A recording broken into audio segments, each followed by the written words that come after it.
திருச்சிற்றம்பலம். திருவானைக்கா அகிலாண்டேஸ்வரி ஜம்புகேஸ்வரர் ஆலயத்திலே அமைந்துள்ள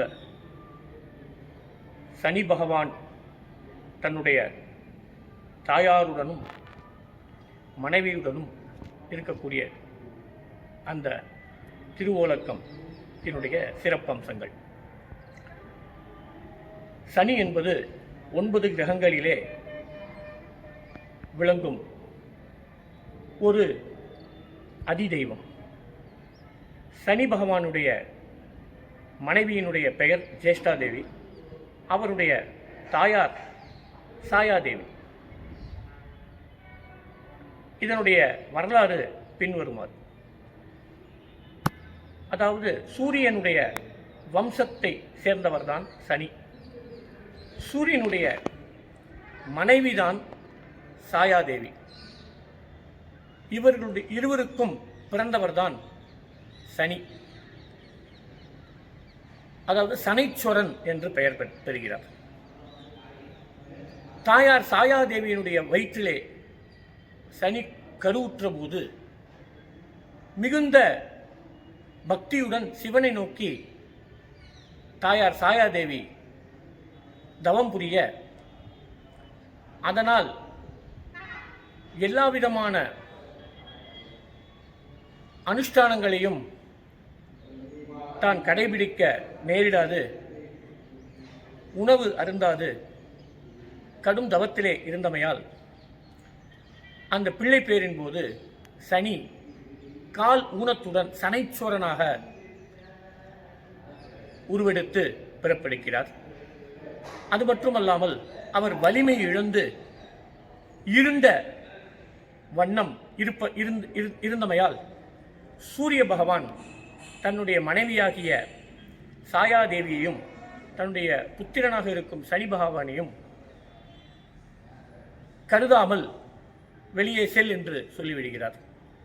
இதனால் சூரிய பகவானிடத்திலிருந்து வெளிவந்த சாயாதேவியும் சனி பகவானும் மிகுந்த வருத்தத்துடன் இருக்க, அன்று முதல் சனி பகவான் சிவனிடத்திலே கடும் தவம் புரிந்து ஒரு வரத்தை பெறுகிறார். என்னவென்றால், அதாவது பாவம் புரிகிறவர்களுக்கு தண்டனை வழங்க வேண்டும், புண்ணியம் செய்பவர்களுக்கு வெகுமதி கொடுக்க வேண்டும் என்ற ஒரு வரத்தை சிவனிடத்திலிருந்து கேட்டு வழங்குகிறார்.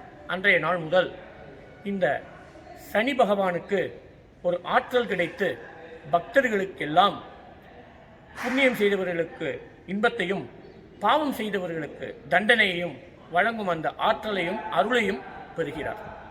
இதனால் சூரிய பகவானுக்கு ஒரு துன்பம் நேரிடுகின்றது.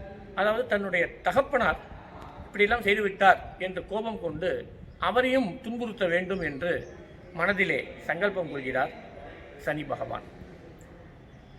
இப்பொழுது சூரியன் தன்னுடைய மகனாரையும் மனைவியையும் மீண்டும் சேர்த்து கொள்ள வேண்டும் என்று தன்னுடைய சீடனாக இருக்கக்கூடிய ஹனுமானிடத்திலே வேண்ட, அதாவது சூரியனுடைய அருகிலே இருக்கக்கூடிய ஒரு சிஷ்யர் தான் ஹனுமான். ஹனுமான் எதை சொன்னாலும் செய்வார். சூரியன் எது செய்தாலும் சொன்னாலும் செய்யக்கூடியவர்.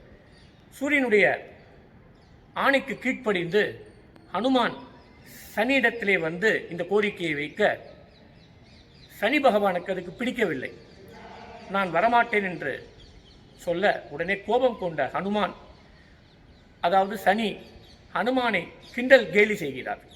உடனே ஹனுமான் தன்னுடைய வாளினால் அவரை சுற்றி கொண்டு துன்புறுத்த, வலி தாங்க மாட்டாத சனி அழுது புலம்ப, இனி நான் வேண்டுமென்றே யாருக்கும் தீங்கு விளைவிக்க மாட்டேன் என்று சபதம் கொள்ள, உடனே அந்த வாளினுடைய அந்த இறுக்கத்தை குறைக்க சனி பகவானுடைய தேகமெல்லாம் புண்ணாகின்றது.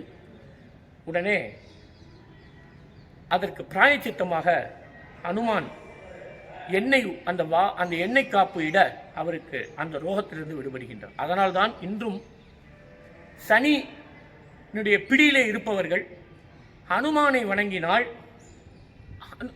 வணங்கினால் அவர்களுக்கு துன்பம் அவ்வளவு நேரிடாது. அதனால தான் நம்முடைய சனி பகவான் சன்னதிக்கு பார்த்தீங்கன்னா நேர் எய்த்தாப்புல அந்த நவராத்திரி மேடைக்கு அருகாமையில் ஒரு ஹனுமானுடைய ஒரு திருவுருவம் ஒரு தூணிலே பொறிக்கப்பட்டிருக்கும்.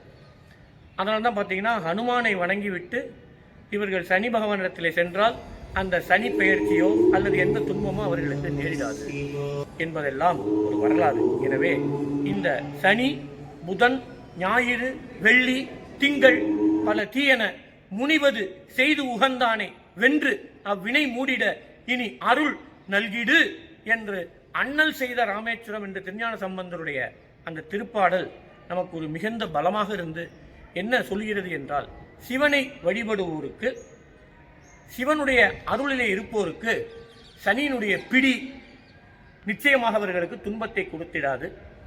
அது மட்டுமல்லாது இங்க இருக்கக்கூடிய குதிரை முகத்துடன் இருக்கக்கூடிய இந்த சனி பகவான் தாயாருடனும் மனைவியுடனும் இருப்பதனால் கருணையே வடிவமான அந்த சனைச்சூரன் நமக்கு எந்த தீங்கையும் விளைவிக்க மாட்டார் என்று சொல்லி, இந்த ஆலயத்தில் இருக்கக்கூடிய தாயார் மனைவியுடன் சேர்ந்திருக்கக்கூடிய சனைச்சூரனுடைய அருளை பெறுவதற்கு நாம் இறைவனை வழிபடுவோம், அருளை பெறுவோமாக. திருச்சிற்றம்பலம்.